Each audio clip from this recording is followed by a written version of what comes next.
I am here with J. Michael Straczynski, creator of Babylon 5, and director Matt Peters of a new Babylon 5 animated film that we are going to be talking about. So just kind of get started as broadly, I was wondering if you guys could tell me how Babylon 5, The Road Home, came about. Warner Brothers called me and said, we would love to bring the Babylon 5 universe back to the fans. And if we did this, what would you want to do? And I thought about it for a while. I thought, I really want to do a celebration of the show, the story, the characters, and basically a love letter to the fans who have been waiting 20 years for something new in this universe. And something that was fun, heartfelt, raucous, and would say to the fans that their time waiting for this has been appreciated and is now being rewarded.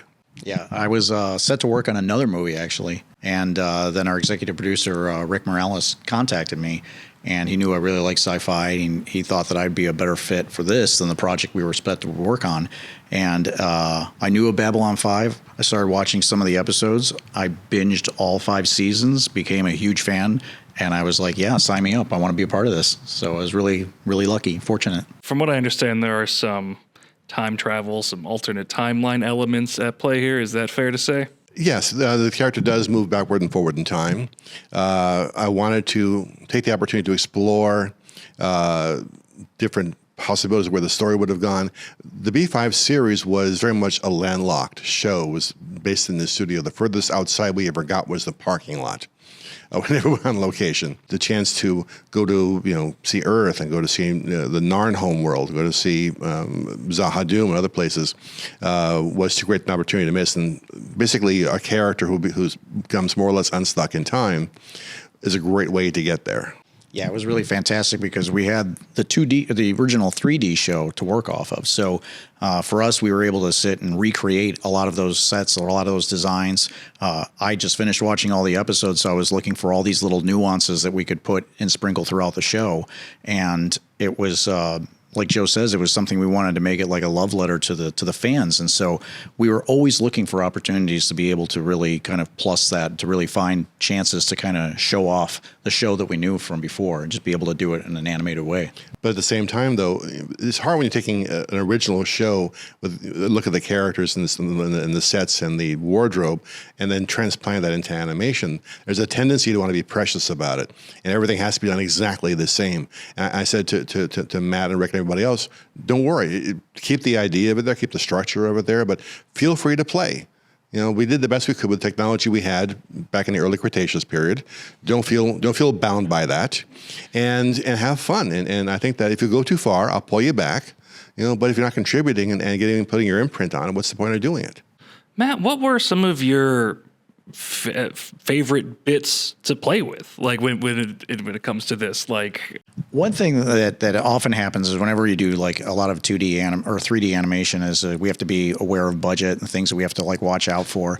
And I happen to notice that Bruce Boxleitner was left-handed, and he would wear his sensor on the other hand. And sometimes, not to get too in the weeds about how we make things, we would sometimes let that slide. It would just be so we could reuse a body or something like that. And I mentioned it to Rick. I noticed it, and I was like, do we want to do that? And he was like, absolutely. So it was like, that was the kind of nuance that we were trying to watch out for. We really wanted to make it feel like it's something that we were really portraying these actors, these characters, like accurately. We wanted to make it like just as much like the show as we possibly could, and we didn't pull punches on anything to make that happen. I'm glad you mentioned the actors, because we have, I think, virtually everybody who can be back. What was it like recording with the cast here, and what were actually like the nuts and bolts of it? Did you guys get to be in a room together? Yeah, this was during COVID, wasn't it? Yeah. So we had a lot of it was done by Zoom, and they would be in one studio, we would be in others. It was really kind of a challenge because, but we overcame it before. We had made another movie before previously when COVID first happened. So at this point, we kind of knew what things to anticipate and what to do. But getting the cast together was like fantastic. That was like just magic. It was like to hear them speak about one another too. It was like really felt like a family, you know. It was, and we still keep in touch with each other. We still have dinners all the time, and having the cast back, they fell back into those roles immediately, and they just worked their hearts out on this project. And because we have lost so many members of the cast, almost half of our main cast passed away between the original show and now.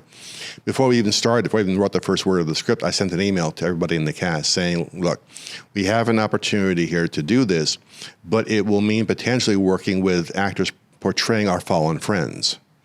And are you okay with that? If one person says, no, I'm not comfortable, we ain't doing it.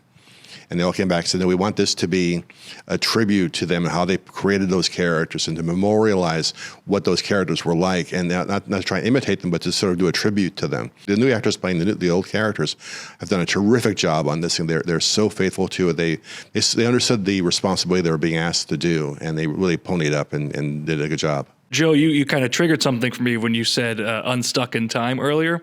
One of our big Babylon nerds questions was, is that a Slaughterhouse-5 reference? Because it appears in the original series and in the trailer for Babylon 5: The Road Home. That was the first usage of it, but over time it kind of gained currency elsewhere, so it's kind of popped up here and there. And it's just a great way of saying it. Saying lost in time somehow just isn't right. Lost in space, you'll get sued. So we actually had some fun with that with the show. And just unstuck is like you just sort of peeled off a little bit, you know? So it seemed like a good phrase to use. Well, I think we'll wrap it there. Thanks so much for your time today, guys. That was J. Michael Straczynski and Matt Peters for Babylon 5: The Road Home.